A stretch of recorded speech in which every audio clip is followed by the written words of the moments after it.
Chapter 48, at Encinitas in California. A surprise, sir. During your absence abroad, we have had this Encinitas hermitage built. It is a welcome home gift. Sister Gayanatma, smiling, led me through a gate and up a tree-shaded walk. I saw a building jutting out like a great white ocean liner toward the blue brine. First speechlessly, then with ohs and ahs, finally with man's insufficient vocabulary of joy and gratitude, I examined the ashram's 16 unusually large rooms, each one charmingly appointed. The stately central hall with immense ceiling-high windows looks out on a united altar of grass, ocean, sky, a sympathy in emerald, opal, sapphire. A mantle over the hill's huge fireplace holds the framed likeness of Larimasha, smiling his blessing over his far Pacific heaven. Directly below the hall, built into the very bluff, 2 solitary meditation caves confront the infinities of sky and sea.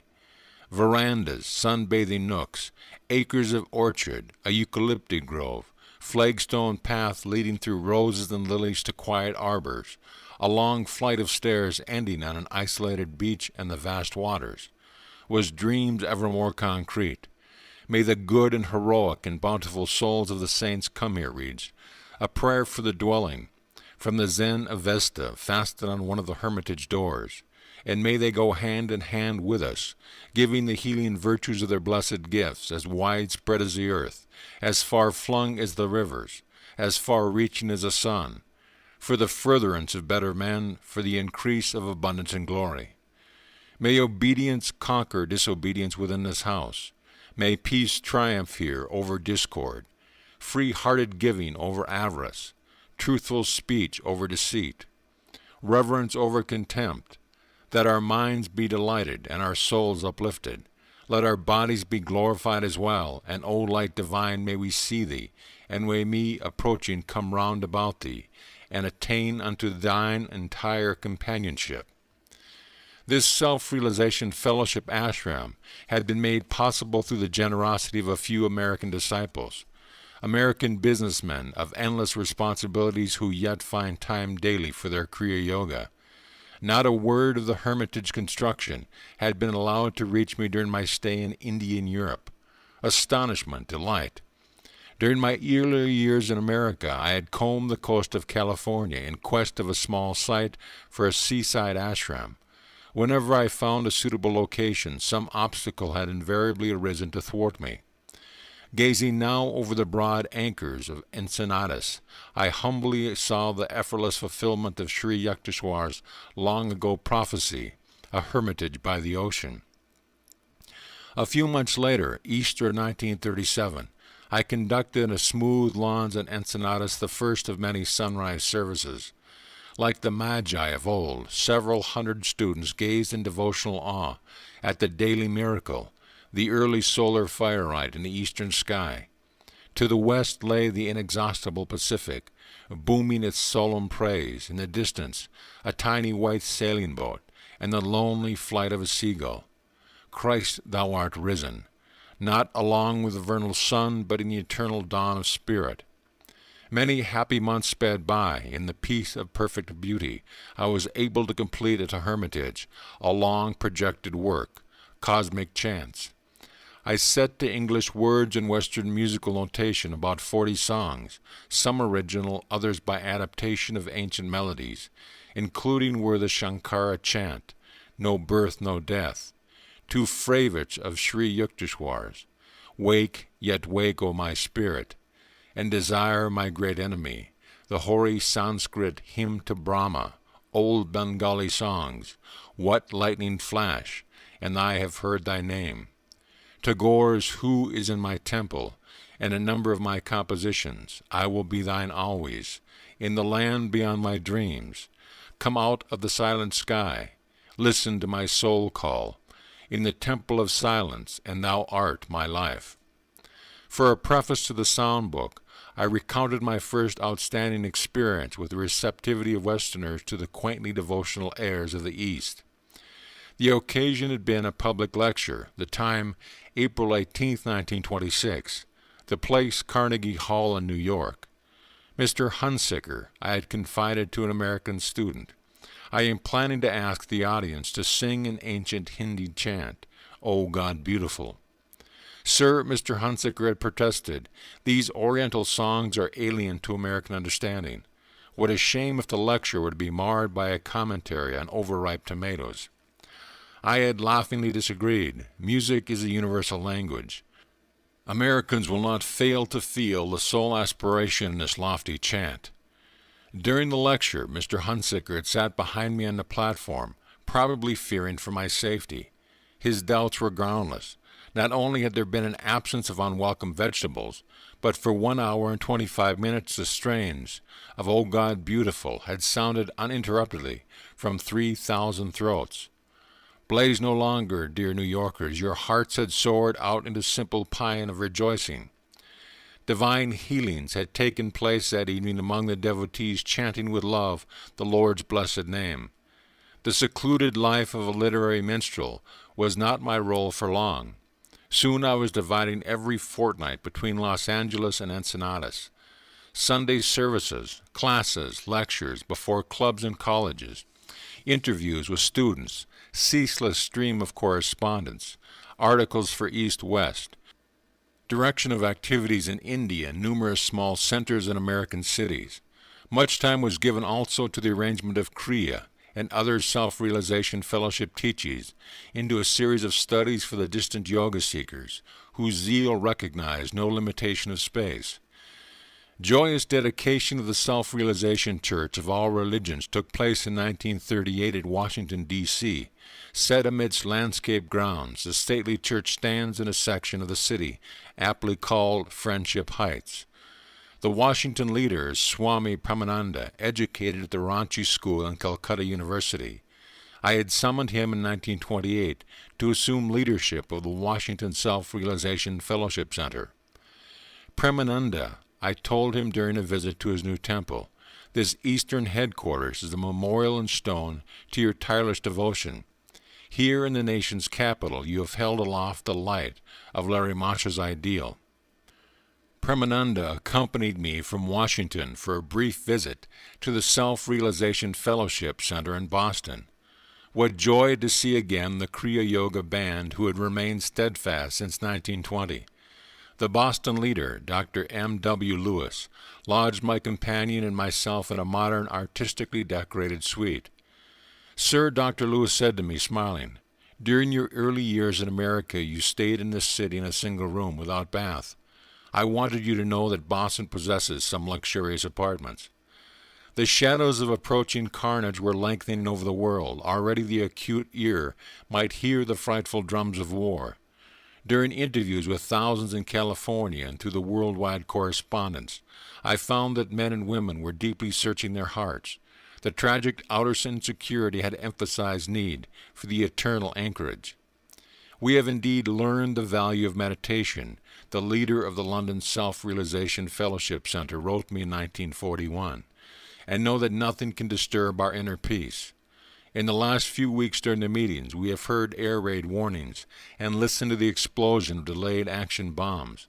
But our students still gather and thoroughly enjoy our beautiful service. Another letter reached me from war-torn England just before America entered the conflict. In nobly pathetic words, Dr. L. Crannon Bing, noted editor of the Wisdom of the East series, wrote, when I read East-West, I realize how far apart we seem to be, apparently living in two different worlds. Beauty, order, calm, and peace come to me from Los Angeles. Sailing into port as a vessel laden with the blessing and comfort of the Holy Grail to a beleaguered city.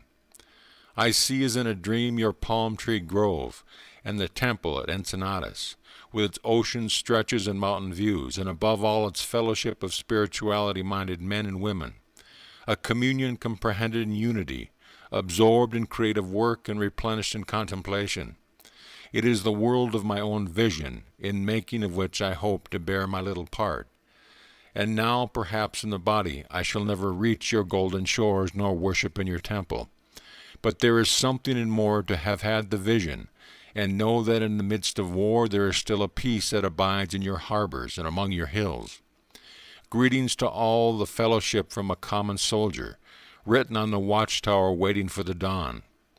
The war years brought a spiritual awakening among men whose diversions had never before included a study of the New Testament.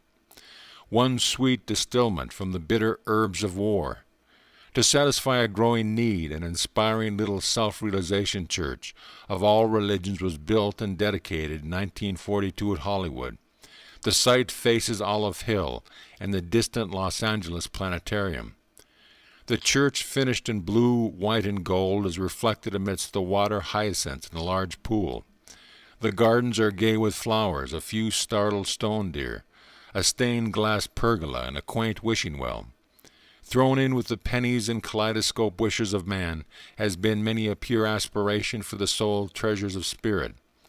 A universal benignity flows with small niches with statues of Larry Masha and Sri Yukteswar, and of Krishna, Buddha, Confucius, St. Francis, and a beautiful mother-of-pearl reproduction of Christ at the Last Supper.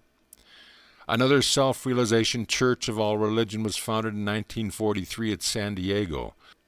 A quiet hilltop temple, it stands in a sloping valley of eucalyptus overlooking sparkling San Diego Bay. Sitting one evening in this tranquil haven, I was poring over my heart in song. Under my fingers was a sweet-toned organ of the church. On my lips the yearning plaint of an ancient Bengali devotee who had searched for eternal solace. In this world, mother, none can love me. In this world they do not know love divine. Where is their pure, loving love? Where is their truly loving thee? There my heart longs to be. My companion in the chapel, Dr. Lloyd Kennel, the San Diego Center leader, was smiling a little at the words of the song. Tell me truly, Paramahansa, has it been worth it? He gazed at me with an earnest sincerity. I understood his laconic question. Have you been happy in America? What about the disillusionment, the heartaches, the center leaders who could not lead, the students who could not be taught? Blessed is the man whom the Lord doth test, doctor. He is remembered now and then to put a burden on me. I thought then of all the faithful ones, of the love and devotion and understanding that lay in the heart of America. With slow emphasis I went on, but my answer is yes, 1,000 times yes. It has been worthwhile. It has been a constant inspiration more than I ever dreamed, to see East and West brought closer in the only lasting bond, the spiritual. Silently I added a prayer. May Babaji and Sri Yukteswarji feel that I have done my part, not disappointing the high hope in which they sent me forth. I turned again to the organ. This time my song was tinged with martial valor. The grinding wheel of time doth mar full many a life of moon and star, and many a brightly smiling morn, but still my soul is marching on. Darkness, death, and failures vied. To block my path they fiercely tried. My fight with jealous nature strong, but still my soul is marching on. New Year's week of 1945 found me at work in Encinitas study, revising a manuscript of this book. Paramahansa, please come outdoors. Dr. Lewis, on a visit from Boston, smiled at me, pleading me from outside my window. Soon we were strolling in the sunshine. My companion pointed to new towers in process of construction along the edge of the fellowship, properly adjoining the coast highway. Sir, I see many improvements here since my last visit. Dr. Lewis comes twice annually from Boston to Ensenada. Yes, doctor, a project I have long considered is beginning to take definite form. In these beautiful surroundings, I have started a miniature world colony. Brotherhood is an ideal better understood by example and precept. A small, harmonious group here may inspire other ideal communities over the world. A splendid idea, sir. The colony will surely be a success if everyone sincerely does his part. World is a large term, but man must enlarge his allegiance, considering himself in the light of a world citizen, I continued. A person who truly feels, the world is my homeland. It is my America, my India, my Philippines, my England, my Africa, will never lack scope for a useful and happy life. His natural local pride will know limitless expansion. He will be in touch with creative universal currents. Dr. Lewis and I halted above the lotus pool near the Hermitage. Below us lay the illimitable Pacific. These same waters break equally on the coast of West and East, in California and China. My companion threw a little stone in the first of the oceanic 70 million square miles. Encinitas is a symbolic spot for a world colony. That is true, Doctor. We shall arrange here for many conferences and congresses of religion, inviting delegates from all lands. Flags of the nations will hang in our halls. Diminutive temples will be built on the grounds, dedicated to the world's principal religions. As soon as possible, I went on, I plan to open a yoga institute here. The blessed role of Kriya Yoga in the West has hardly more than just begun. May all men come to know that there is a definite, scientific technique of self-realization for the overcoming of all human misery. Far into the night, my dear friend, the first Kriya Yogi in America discussed with me the need for world colonies founded on a spiritual basis. The ills attributed to an anthropomorphic abstraction called society may be laid more realistically in the door of every man. Utopia must spring in the private bosom before it can flower into civic virtue. Man is a soul, not an institution. His inner reforms alone can lend permanence to outer ones. By stress on spiritual values, self-realization, a colony exemplifying world brotherhood is empowered to send inspiring vibrations far beyond its locale. August 15, 1945, close of global World War II, end of a world, dawn of an enigmatic atomic age. The Hermitage residents gathered in the main hall for a prayer of thanksgiving. Heavenly Father, may never it be again. Thy children go henceforth as brothers. Gone was the tension of war years, our spirits purred in the sun of peace. I gazed happily at each of my American comrades. Lord, I thought gratefully, Thou hast given this monk a large family. End of chapter, end of book. This audio presentation of an autobiography of Yogi by Paramahansa Yogananda, reprint of the Philosophical Library 1946 first edition, has been brought to you by audioenlightenment.com and has been recorded for the exclusive use of Audio Enlightenment members only. If you've received this audio from any website other than our own, please visit our website and let us know at your convenience.